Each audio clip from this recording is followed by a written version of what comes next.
빌립보서 3장 1절부터 14절까지의 말씀, 신약성경 321페이지 전후에 있습니다. 한 절씩 교독하시도록 하겠습니다. 제가 먼저 읽도록 하겠습니다. 끝으로 나의 형제들아, 주 안에서 기뻐하라. 너희에게 같은 말을 쓰는 것이 내게는 수고로움이 없고 너희에게는 안전하니라.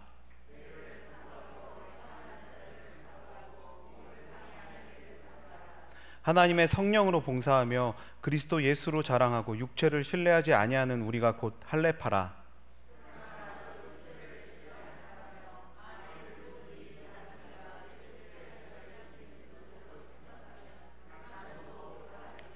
나는 8일 만에 할례를 받고 이스라엘 족속이요 베냐민 지파요 히브리인 중에 히브리인이요 율법으로는 바리새인이요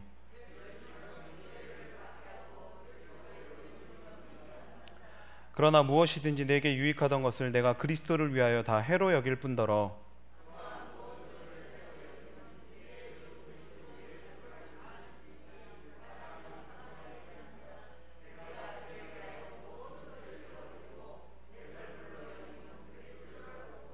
그 안에서 발견되려 함이니 내가 가진 의는 율법에서 난 것이 아니요 오직 그리스도를 믿음으로 말미암은 것이니 곧 믿음으로 하나님께로부터 난 의라.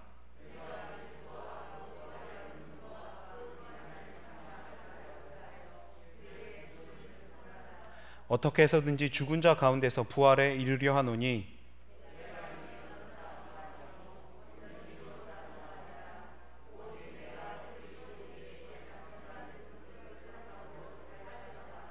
형제들아, 나는 아직 내가 잡은 줄로 여기지 아니하고 오직 한 일, 즉 뒤에 있는 것은 잊어버리고 앞에 있는 것을 잡으려고.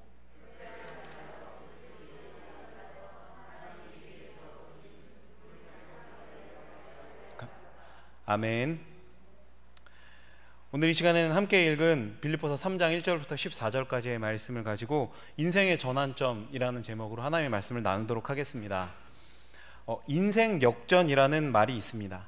인생이 역전되어서 어렵던 그런 시절이 한 번에 뒤집어져서 더 좋은 시절, 훌륭한 그런 일들로 바뀌어 간다라고 하는 그것을 의미하는 것이죠. 소위 대박을 친다 이렇게 이야기를 하기도 합니다.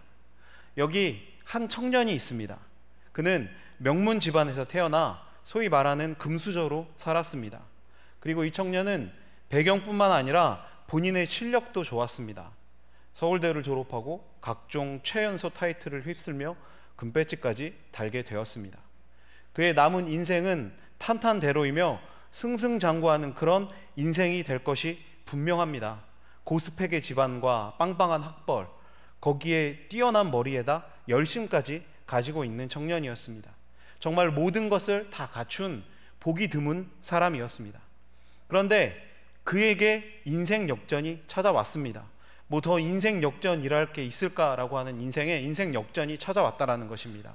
분명 인생 역전은 쪽박인 인생이 대박인 인생으로 바뀌는 것인데 이 사람에게는 정반대의 인생 역전이 찾아온 것입니다.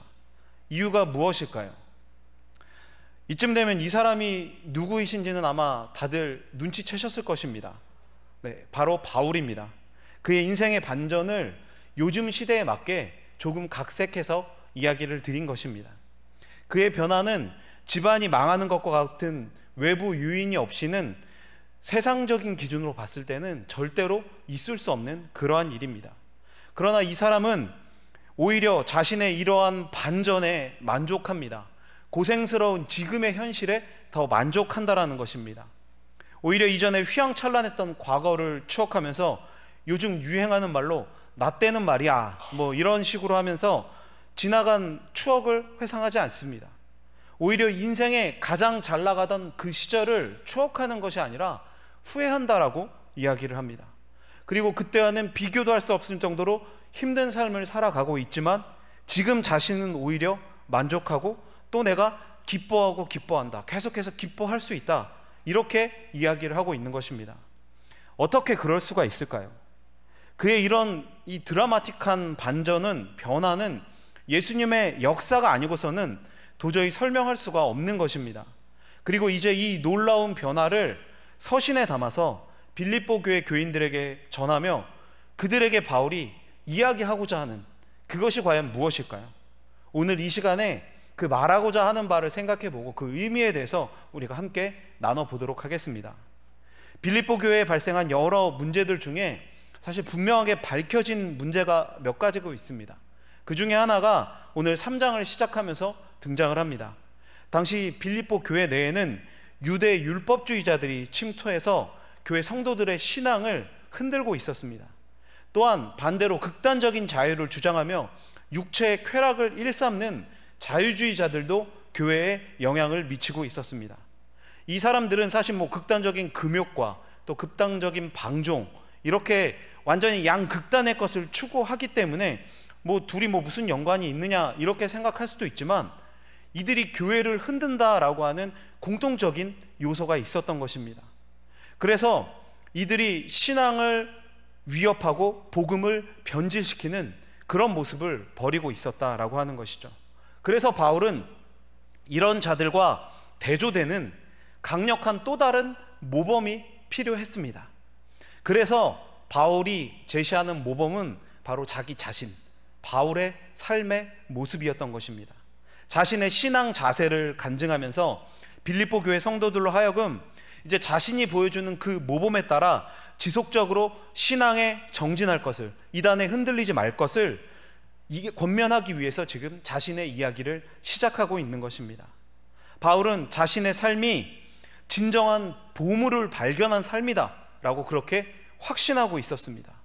비록 매맞고 쫓겨나고 계속해서 배신당하며 그런 어려움을 겪고 있었지만, 자신이 지금 이 보물을 소유하고 있기 때문에 그 모든 것을 기쁨으로 견디면서 계속해서 버텨가고 나아갈 수 있었던 것입니다. 그래서 본문 1절도 이 이야기를 시작하면서 먼저 바울이 전매 특허처럼 이야기하는 기뻐하라 라고 하는 말을 제시할 수가 있는 것입니다. 하나님께서는 믿음의 조상 아브라함에게 하늘의 복을 약속하셨습니다. 하나님은 아브라함을 축복하는 모든 사람이 복을 받고 그를 저주하는 모든 사람이 저주를 받게 될 것이다 라고 분명히 말씀하셨습니다. 이 약속 때문에 바로 이스라엘 백성이 생겨나고 또 그들이 존재할 수 있었던 것이고, 이제 이스라엘에게 주어졌었던 이 복은 신약 시대로 넘어오면서 이것이 신약의 교회들로 이어지게 되어집니다. 육체적 이스라엘이 아닌 영적인 이스라엘로 확대되고 있다는 것이죠. 빌립보 교인들은 바로 이 복을 그대로 물려받았습니다. 사도 바울은 이 복을 제대로 누리고 있는 사람은 그래서 항상 기뻐해야 한다라고 이야기를 하는 것입니다. 다시 말해서 우리가 이 신앙생활을 한다고 하면서 기쁨이 없으면 이런 축복을 누리지 못하고 있거나 혹은 스스로 그 가치를 모르고 있다라고 그렇게 볼 수 있는 것입니다. 제가 오늘 전화 한 통을 받았습니다. 제가 그 전도사 시절에 가르쳤었던 청년이 저에게 전화를 해서 요즘 너무 힘들다라고 그렇게 이야기를 하는 거예요. 그래서 제가 뭐 때문에 힘드냐라고 얘기를 했더니, 이 친구가 지금도 굉장히 신앙생활을 열심히 하는 친구인데 요즘 자신의 신앙이 좀 떨어진 것 같고, 자기보다 다른 사람들 주변에 있는 청년들의 신앙은 월등히 좋은 것 같은데 근데 자신의 신앙은 별 볼이 없는 것 같아서 그것 때문에 너무 힘들다라고 이렇게 이야기를 하는 거예요. 그래서 제가 그 친구에게 이 말씀을 준비하고 있어서 한 얘기는 아니고 그렇게 이야기했습니다. 신앙생활은 자신을 때로는 채찍질할 때도 있지만 너무 자신을 채찍질하고 너무 자신을 괴롭게 하면 그것은 오히려 하나님이 기뻐하시는 일이 아니다라고 이야기를 했죠. 왜냐하면 하나님께서는 우리가 신앙생활을 하면서 바울이 이야기한 것처럼 기뻐하기를 원하십니다. 그리고 이 참된 기쁨을 소유한 자가 하나님의 영광을 위해서, 하나님의 나라를 위해서 더 힘써서 일할 수 있는 것이기 때문이죠. 마치 어디 끌려와서 강제 노역을 하듯이 그렇게 하나님의 일을 한다면 그것은 하나님의 일이 될 수도 없고 자신에게 기쁨이 되지도 못할 뿐더러 그러면 자신이 영향력을 주는 그 어떤 사람에게도 기쁨을 줄 수 없다라는 것입니다. 그래서 저는 그 친구에게 기뻐해라, 지금 그런 마음을 가지고 있는 것도 기쁜 것이고, 사실 제가 이야기를 들어보니까 이 친구가 열심히 없지도 않거든요. 너무 열심히 잘하고 있거든요. 그럼에도 더 높은 기준, 하나님 앞에 좀 죄스러운 마음 때문에 그런 생각을 가지고 있는 것 같아서 그래서 기뻐하라라고 이야기를 했죠. 아마 바울이 비슷한 마음으로 빌립보 교회 성도들에게 먼저 기뻐하라라고 그렇게 이야기를 했었던 것 같습니다. 아무리 좋은 것을 가지고 있어도 그 가치를 모른다면 그 삶은 어떨까요? 우울과 또 불만으로 가득 차 있을 수밖에 없는 것입니다. 그러나 그 가치를 안다면 뭐 매 좀 맞고 어려움 좀 당한다 할지라도, 때로는 죽음의 위기를 겪게 될지라도 그것보다 훨씬 더 소중한 가치, 그것보다 훨씬 더 중요한 보물을 내가 지켜낼 수 있다면 어떨까요? 이 모든 일들을 기쁨으로 감당할 수 있는 것입니다. 이것이 바울이 가지고 있는 기쁨을 우리가 이해하고 또 이것을 설명할 수 있는 유일한 방법이라는 것입니다. 자신이 소유한 보물, 그 진정한 가치는 천국에 속한 것이니 이 삶에서 어떠한 일을 당하건 그것에 연연해 하지 않고 이 보물이 주는 그 본래의 기쁨을 계속해서 누릴 수가 있는 것입니다. 그래서 이 진리를 계속 반복하고 있지만 바울은 말하는 자신도 수고스럽지 않고 또 이 진리를 아마 수백 번, 수천 번 그렇게 들었어도 계속해서 듣고 있는 이 성도들에게 여전히 이 말을 듣는 것이 그들의 유익이 될 것이다 라고 그렇게 말씀하고 있는 것입니다. 거리낌이 없다는 것이죠. 이것이 바울이 힘있게 주장할 수 있는 근거가 된다는 것입니다. 바울은 그렇게 또다시 먼저 기뻐하라 라고 하는 이 말 속에 우리가 소유한 진짜 보물에 대한 가치를 담아서 그들에게 이렇게 마음을 다해서 전한 후에 이제 강력한 경고의 말씀으로 화제를 전환합니다. 2절 말씀을 보면 개들을 삼가고 행악하는 자들을 삼가고 몸을 상해하는 일을 삼가라 라고 이야기를 합니다. 빌립보서를 계속 읽어오신 분은 아마 이렇게 갑자기 전환되는 분위기에 이게 뭐지? 라고 이렇게 아마 놀라실 수도 있을 것 같습니다. 방금 전 우리가 읽은 1절까지만 해도 기뻐하라 라고 이렇게 은혜가 넘치는 이야기를 하던 바울이 갑자기 불같이 분노하면서 요즘으로 따지면 욕을 한다고 해도 과언이 아닌 그런 말을 갑자기 이야기를 하고 있는 것입니다. 특별히 2절에서 개들이라고 이야기를 하는데 여기서 이야기하는 개들은 집에서 기르는 개가 아니라 주인이 없이 떠돌아다니는 들개들을 이야기하는 것입니다. 얼마 전에 우리나라에도 뭐 이런 개로 인해서 사람이 죽는 안타까운 일이 발생했는데요. 이것과 비슷한 개들이다라고 그렇게 볼 수가 있는 것이죠. 바울 당시에도 이런 개들이 있었고 그들의 상태는 지금 우리가 보는 그런 개들보다 훨씬 더 심각한 상태였기 때문에 이런 개들은 전염병이나 기생충이 많아서 잘못 물리면 사람들이 죽을 수도 있는 그런 위험을 가지고 있었다라고 합니다. 그래서 이런 개들이 일단 마을에 나타나면 사람들은 돌을 던지든지 몽둥이를 들고 나와서 이 개들을 쫓아냈다라고 그렇게 이야기를 합니다. 그렇다면 이런 개들, 바울이 이야기하는 이런 개들은 누구를 이야기하는 것일까요? 많은 학자들은 이들을 유대주의자들로 보고 있습니다. 왜냐하면 이들이 할례를 강조했기 때문입니다. 그들은 이방인 신자들을 찾아가 예수를 믿는다고 믿는 것이 아니라 할례를 받아야 한다, 할례를 받아야만 진짜 믿음을 가질 수 있다, 이렇게 교인들을 미혹한 것입니다. 따라서 이 개들은 더 정확히 말하면 이방인으로서 할례를 받은 자들이라고 봐야 할 수도 있을 것입니다. 이방인 중에서 예수를 믿고 변하여 새 사람이 된 사람들은 개가 아니지만 온전한 믿음도 없이 그저 할례를 받은 후에 이제 나는 할례를 받았으니 내 자신은 신앙이 좋다, 그렇게 여기면서 이런 행위가 믿음의 기준이 되는 것처럼 말하는 자들, 그리고 그렇지 않은 사람들을 공격하고 정죄하는 이러한 자들이 바로 개들이라는 것입니다. 이런 자들은 참된 가치를 모르는 자들이기 때문에 이들을 존중할 필요가 없는 것입니다. 그래서 바울이 개들이다 라고 하는 강한 표현을 거침없이 사용하고 있는 것입니다. 그만큼 이들은 진리를 모르고 믿음도 없으면서 그저 그냥 자기 나름대로, 제가 지난주에 잠깐 언급했듯이 내가 복음과 같이 그냥 내가 진리라고 내 스스로 여기는 그런 것들을 하나님의 이름을 포장해서 이야기를 한다라는 것입니다. 그래서 그들의 가르침은 개가 짖는 것 같고 그들이 전한 메시지는 사람을 살리는 것이 아니라 오히려 사람을 개처럼 물어뜯을 수 있는 것입니다. 그래서 바울은 지금 의도적으로 개들에 비유하면서 그들의 이러한 행동의 문제점과 행동의 폐악을 고발하고 있는 것입니다. 또한 몸을 상해하는 일에 대해서도 이 절은 언급하고 있습니다. 과거 개역 한글에서 이 몸을 상해하는 것을 손할례당이다 라고 이렇게 기록하고 있었습니다. 그래서 아마 손할례당 이렇게 하면은 기억나시는 분들이 있으실 것입니다. 손할례당은 진짜 할례가 아니라 할례 수술만 받았다, 그러니까 손으로 그냥 할례만 했다라고 하는 것을 뜻하는 것입니다. 그것이 이제 개역 성경으로 넘어오면서 몸을 상해하는 일이다라고 표현한 것이죠. 그러니까 넘어오면서 이제 할례라는 말을 쓸 가치도 없다라고 이렇게 볼 수 있는 것입니다. 할례라는 의식을 치렀지만 아무 의미 없이 그저 몸만 상하게 했다라고 하는 것이죠. 쉽게 조금 예를 들면, 어떤 사람이 우리가 잘 아는 방언을 받았습니다. 그리고 그 사람은 이제 신앙의 기준을 방언으로 정했습니다. 그래서 방언을 받지 못한 사람들을 무시하면서 너는 방언도 못 받았으니까 이제 신앙이 없는 거다, 그렇게 신앙생활 하면 안 된다, 이렇게 이야기를 하고 다니죠. 그런데 정작 이 사람이 살아가는 실제의 모습, 그리고 이 사람이 가지고 있는 신앙관을 살펴봤을 때 그 모습이 엉망진창이라면 과연 그가 이야기하는 게 제대로 된 진리일까요? 그가 말하는 게 힘을 실을 수 있을까요?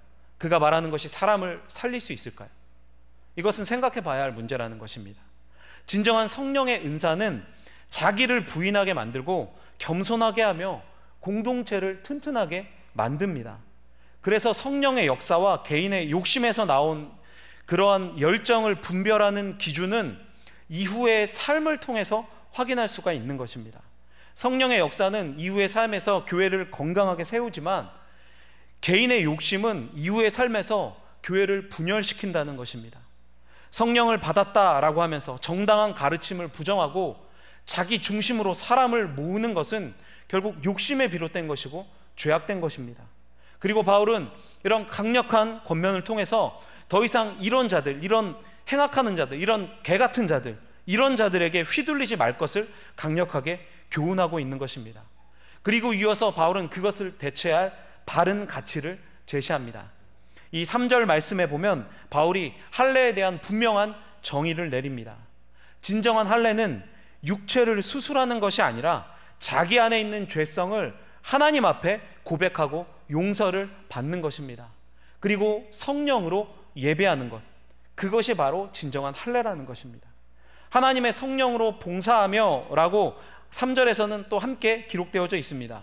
이것은 일전에도 말씀드린 적이 있지만 성령으로 봉사한다 라고 하는 이것이 어떤 선행이나 남을 돕는 일, 이런 것들을 가리키는 것이 아니라 예배를 말하는 것입니다.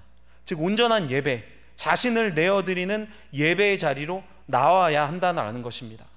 성령으로 드리는 예배는 그래서 편안히 앉아서 오늘 설교가 어땠고 오늘 기도가 어땠고 이런 것들을 평가하는 자리가 아닙니다. 우리는 예배를 드리면서 내 안에 있는 죄를 깨닫고 하나님 앞에 그것을 내어놓아야 한다는 것입니다. 말씀을 통해서 내 안에 자리한 교만과 죄를 깨달아야만 하는 것입니다. 때로는 그래서 그 말씀이 너무 아파서 눈물이 흐르고 막 숨도 쉴 수 없을 그런 고통을 때로는 준다 하더라도 기꺼이 그것을 받아들일 수 있어야만 한다는 것입니다. 그리고 내 죄가 크면 클수록 이 죄를 사하여 주신다라고 약속하신 우리 주님의 그 십자가와 사랑에 큰 감사가 나올 수 있어야만 하는 것이죠. 그리고 이렇게 예배를 드리고 난 후에 집에 돌아와서 또 이전과 하나도 다르지 않는 삶을 사는 것이 아니라 분명히 이전과는 달라진 삶을 살아야만 하는 것입니다. 예수 그리스도만을 자랑한다는 것, 그분의 모든 것들이 바로 내 삶의 중심에 자리할 수 있어야만 한다는 것입니다. 죄로 인해 죽을 수밖에 없는 내가 예수의 은혜로 살게 되었는데 내가 무엇을 더 자랑하고 내가 무엇을 더 드러낼 수가 있겠습니까? 그저 우리 주님만 자랑하고 그분이 명하시는 대로 행동하기 위해 노력하는 모습이 있다면 그가 바로 진정으로 할례 받은 자, 그 하나님의 구원을 받은 자가 된다라고 하는 것입니다. 그래서 바울은 자신 있게 우리가 진정한 할례파다라고 이야기를 할 수 있는 것이죠. 이 말씀을 대하면서 이것이 단지 이단들을 향한 경고이며 나와는 상관없다라고 그렇게 생각하지 마시기를 바랍니다. 그들이 할례 행위를 자랑했듯이 우리도 예수 그리스도보다 더 자랑하는 것, 더 소중하게 여기는 것이 있다면 죄송하지만 성경 그대로 표현해서 개들이나 행악자들, 몸을 더럽히는 자들이 우리가 될 수도 있다라는 것입니다. 내가 드리는 예배, 나의 삶의 모습이 매일매일 아주 조금씩이라도 주님 앞으로 나아가는 모습이 있어야만 하는데 그런 것 없이 나의 어떤 행위로 만족하면서 살아가고 있고, 또 그렇게 주변 사람들에게 그런 나의 영향력을 행사한다면 우리 역시 바울이 혐오하는 자들, 나아가 하나님께서 싫어하시고 신앙을 인정하지 못하는 그런 사람이 되어서 결국 저주와 징계를 받게 된다라고 하는 것을 분명하게 우리는 기억해야만 할 것입니다. 그래서 이 말씀을 대하며 먼저 나의 예배와 나의 신앙생활을 점검해야만 합니다. 진정으로 주님의 은혜를 경험한 자들은 육체를 신뢰하며 그 어떤 행위를 자랑할 사실 필요도 느끼지 못하는 것이죠. 이 시간에 이러한 말씀이 주는 이 엄중한 교훈을 좀 더 기억하셔서 다른 건 말고 내가 정말 오직 우리 주님과 그분의 말씀만 기억하여 자랑하기를 다짐하는 저와 여러분이 되시기를 바랍니다. 바울은 이렇게 성도들에게 권면한 뒤에 이제 예를 들어서 설명을 합니다. 물론 이것은 성도들이 말씀을 더 잘 이해하기 위해서 하는 것이죠. 그래서 이제 자기 자신의 예를 들고 있습니다. 사도 바울은 예수님을 알기 전 정말로 자랑할 것이 많은 사람이었습니다. 하지만 예수님을 알고 난 후에는 이 모든 것들이 아무것도 아니라는 것을 깨달은 것이죠. 5절과 6절 말씀을 보면 나는 8일 만에 할례를 받고 이스라엘 족속이요 베냐민 지파요 히브리인 중에 히브리인이요 율법으로는 바리새인이요 열심으로는 교회를 박해하고 율법의 의로는 흠이 없는 자다, 이렇게 이야기를 합니다. 그는 예수를 믿기 전에 자신의 그 유대인의 혈통을 너무 자랑스럽게 생각했습니다. 당시 전 세계에 흩어져 있었던 유대인들은 실제로 포로된 자들의 후예였고 순수한 이스라엘 혈통은 아니었습니다. 이스라엘 사람은 할례를 통해서 순수한 이스라엘이 되었지만 순수한 혈통이 아닌 사람은 이렇게 될 수가 없었다라고 하는 것입니다. 그래서 많은 사람들이 원래 그 레위기에서 정한 의식인 난지 8일 만에 할례를 받을 수도 없을 뿐더러 받지 않았고 나이가 들고 난 후에 할례를 받았었던 것입니다. 이런 상황 속에서 바울이 지금 이야기하고 있는 것이 무엇입니까? 자신은 베냐민 지파로 난지 8일 만에 할례를 받았다라고 하는 것은, 이것은 정말 바울이 그 순수한 혈통 중에 진짜 순수한 혈통, 그러니까 뭐 표현이 좀 그럴 수 있지만 다른 피가 한 방울도 섞이지 않은 그런 순수 이스라엘 사람이다라고 하는 분명한 증거가 되고 있는 것입니다. 또 바울은 정통 히브리식 교육을 받았습니다. 히브리인 중에 히브리인이다라고 하는 이 표현은 정말로 철저한 바리새인의 교육을 받았다라고 하는 것을 의미하는 것이죠. 바울은 길리기아 다소 사람이었지만 예루살렘에 유학을 와서 정통 랍비 교육을 받았습니다. 그래서 바울은 히브리어에 능통했고 구약 성경에 대한 놀라운 지식을 가지고 있었습니다. 실제 포로기 이후에 이스라엘 사람 중에는 사실 히브리어를 읽을 수 있는 사람이 별로 없었다라고 그렇게 알려져 있습니다. 그렇기 때문에 이 바울이 정말 얼마나 뛰어난 엘리트였는가라고 하는 것을 충분히 생각할 수 있는 것입니다. 거기에다가 그에게는 열심까지 있었죠. 유대교는 학문도 학문이지만 거짓 신앙을 가진 자들을 공격해서 뿌리 뽑는 것에 더 높은 가치를 두었던 종교입니다. 그래서 이단들을 얼마나 많이 체포하느냐가 그의 공적이 되었던 것이죠. 그래서 바울과 또 믿는 자들이 그렇게 그 기독교인들을 잡으려고 혈안이 되어 있었던 것입니다. 또한 바울은 자신 있게 얘기하듯이 율법의 행위로도 흠이 없었습니다. 그 모든 율법을 알고 정말 그대로 지켰다, 말을 하자면 정말로 놀라운 사람이다라고 하는 것이죠. 처음에 예를 들었지만 바울이 자기 자랑을 하려고 마음먹으면 정말 몇 날 며칠을 자랑해도 끝나지 않을 그런 진짜 자랑거리를 가진 엘리트였다라고 하는 것입니다. 바울이 회심하지 않았다면 아마 그는 당대에서 가장 유명한 손꼽히는 랍비가 되었을 것입니다. 그런데 무엇이 그의 이 정말 엄청난 자랑거리들을 자랑거리가 아닌 것으로 바꾼 것입니까? 바울은 부활하신 주님을 만나고 인생을 변했습니다. 모든 분들이 너무나도 잘 아실 것입니다. 그런데 이 안에 우리가 조금 더 깊이 생각해 봐야 할 것이 있습니다.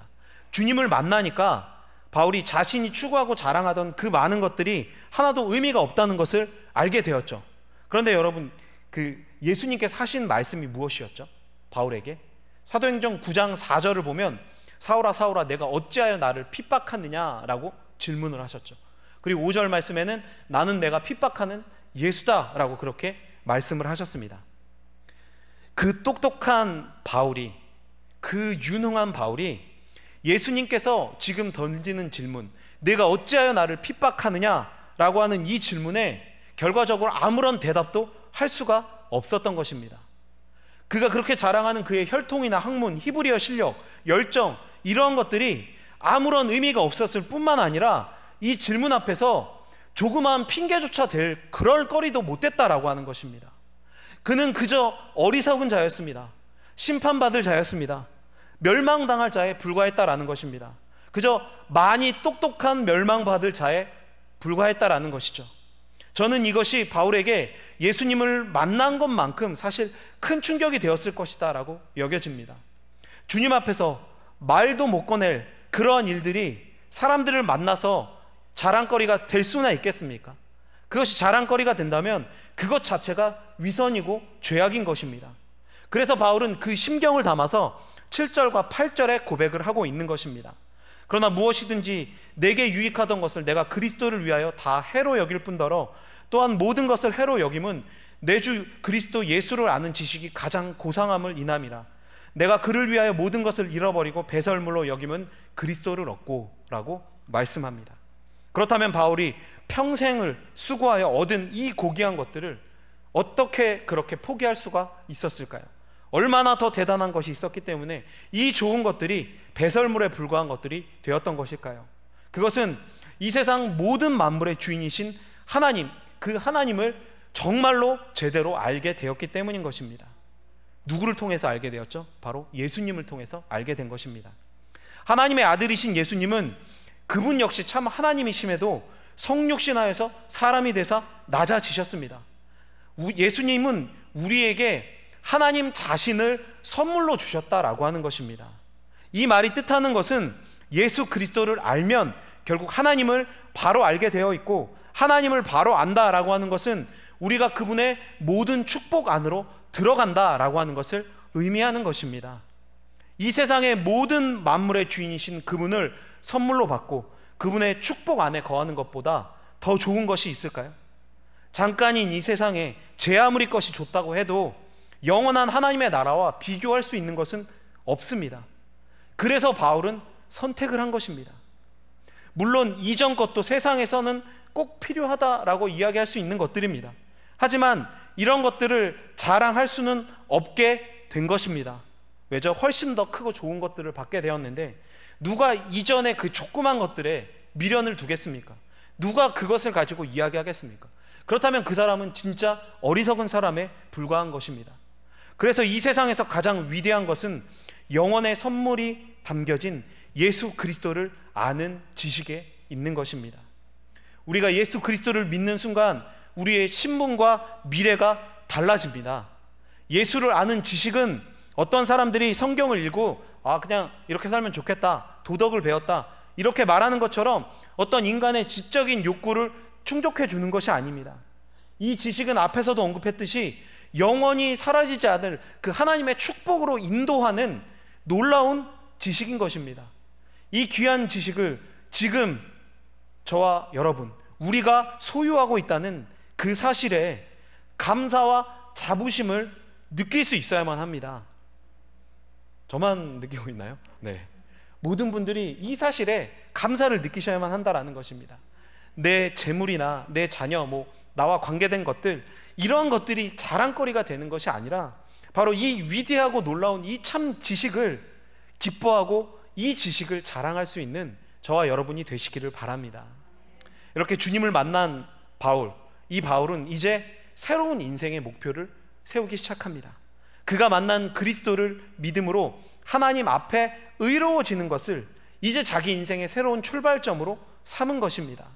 9절 말씀을 보면 여기서 율법에서 의라고 하는 것은 인간이 하나님 앞에 의로운 행동을 해서 인정받는다라고 하는 것을 의미하는 것입니다. 그는 율법으로 의로워지기 위해서 정말 엄청난 노력을 했던 사람입니다.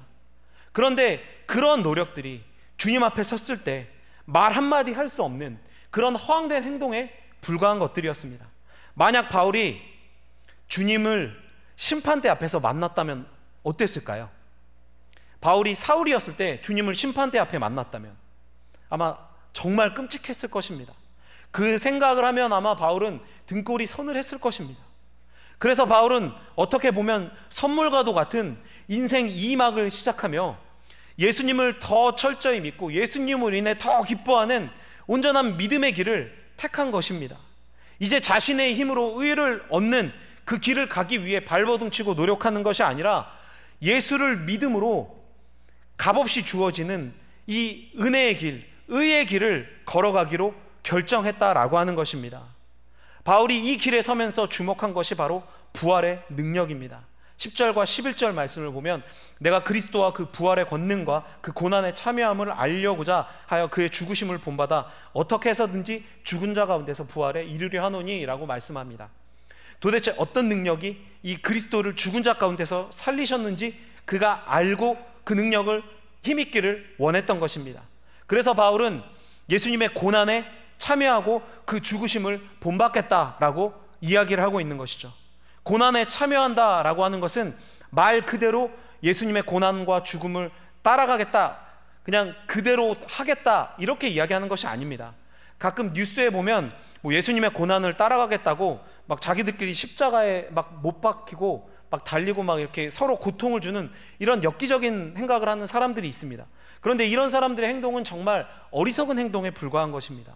바울이 지금 말하는 고난이 그런 예수님의 고난의 실체, 진짜 못이 박히는 고통, 그 고통을 내가 느끼겠다 이런 것을 이야기하는 것이 아닙니다. 내가 죽는 것, 나의 삶을 드리는 것이 바로 바울이 이야기하는 고난인 것입니다. 즉 나의 삶을 포기하고 주님께 나의 삶을 드리는 것 자체가 우리 인생이 가지는 큰 고통이라는 것이죠. 그래서 이 고난에 동참하는 자가 많지 않은 것입니다. 내 것이 너무 많고 소중하기에 이 고난에 동참할 마음이 사실 우리에게는 별로 없다라는 것입니다. 그러나 이 고난에 참여하는 이것에는 또 다른 놀라운 힘이 있습니다. 우리가 자꾸 포기를 하면 할수록 우리가 없어지는 것이 아니라, 다 잃어버리는 것이 아니라 오히려 엄청난 성령의 능력을 경험하게 된다라는 것입니다. 성령님을 통해 얻게 되어지는 이러한 은혜의 풍성함은 이 세상의 것으로 배가 부르는 것이 아니라 그리스도 안에 있는 하나님의 복을 소유하는 것입니다. 바울이 알기를 원했고 깨달은 부활의 능력, 그 능력의 핵심이 바로 이것이라는 것입니다. 아이러니하게도 죽음을 말하는 부활이 생명을 살리고 성령님의 능력을 더욱 풍성하게 만드는 그런 능력이 되어진다라고 하는 것이죠. 그래서 바울은 이제 12절의 고백을 이어서 하고 있는 것입니다. 바울은 온전히 이룬 것도 얻은 것도 없다, 그렇게 이야기를 하고 있는 것이죠. 우리가 예수 믿고 구원을 얻는 것은 사실이지만 그것으로 모든 것이 다 되는 것은 아닙니다. 물론 이 말이 아직 구원받을 자격을 얻지 못했다, 이런 말은 아닙니다. 바울은 주님이 원하시는 것을 아직 내가 이루어드리지 못했다라고 그렇게 생각하고 있습니다. 그래서 지금 이제 자신은 더 열심히 달려나가야 한다라고 이야기를 하고 있는 것이죠. 그런데 바울의 이러한 말은 아무리 우리가 열심히 살아도 바울이 이룬 것에 뭐 반의 반도 도달할 수 없을 것을 너무나도 잘 알고 있는 우리가 보면, 어떻게 보면 참 이렇게까지 달려가는 이 바울의 모습을 도달할 수 없는 그런 인간의 모습처럼 비춰져서 좀 우리가 맥이 빠지기도 하는 그런 모습이 있을 수도 있습니다. 아, 우린 바울처럼 도저히 살 수가 없는데, 이런 생각이 들 수 있다라는 것이죠. 그러나 이 말씀에서 우리는 그런 어떠한 우리의 한계를 볼 것이 아니라 그의 열심에 더 주목해야만 하는 것입니다. 내가 그리스도 예수께 잡힌 바 된 그것을 잡으려고 달려가노라 라고 바울이 이야기를 합니다. 이것은 더 확실하게 잡히고 싶고 주님께서 나를 더 마음껏 쓰시게 그렇게 내가 하고 싶다라는 그런 결심을 이야기하고 있는 것입니다. 사실 주님께서 우리를 쓰셔야 할 이유가 있을까요? 주님이 사람이 없습니까? 아니면 주님이 뭔가 부족한 게 있으십니까? 말 안 들으면 그냥 내어버려 두셨다가 때가 이르면 그냥 심판하시고 멸망시켜버리면 그만인 것입니다. 그러나 그렇게 되면 우리는 하나님께서 약속하신 그 영원한 복락을 누릴 수가 없는 것이죠. 그러면 인생이, 우리가 살아오는 삶이 도대체 무슨 의미가 있겠습니까?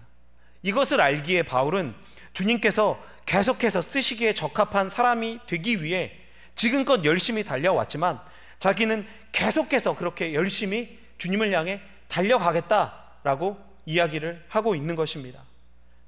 13절, 14절 말씀을 보면 형제들아 나는 아직 내가 잡은 줄로 여기지 아니하고 오직 한 일 즉 뒤에 있는 것은 잊어버리고 앞에 있는 것을 잡으려고 표대를 향하여 그리스도 예수 안에서 하나님이 위에서 부르신 부름의 상을 위하여 달려가노라 라고 그렇게 힘줘서 말씀하고 있습니다.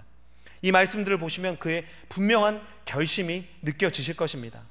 그는 내가 지금까지 했던 자랑도 또 과거에 자신이 했었던 어떠한 잘못 이런 것도 그냥 생각하지 않고 자신이 여전히 부족하다라고 그렇게 여기며 계속해서 주님을 위해 나를 부르신 그 부르심을 향해 끝까지 달려나가겠다 그렇게 말씀하고 있는 것입니다.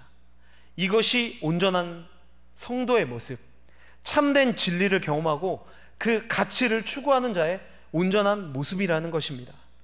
하나님께서 사랑하시는 성도 여러분, 오늘 우리의 모습은 어떻습니까?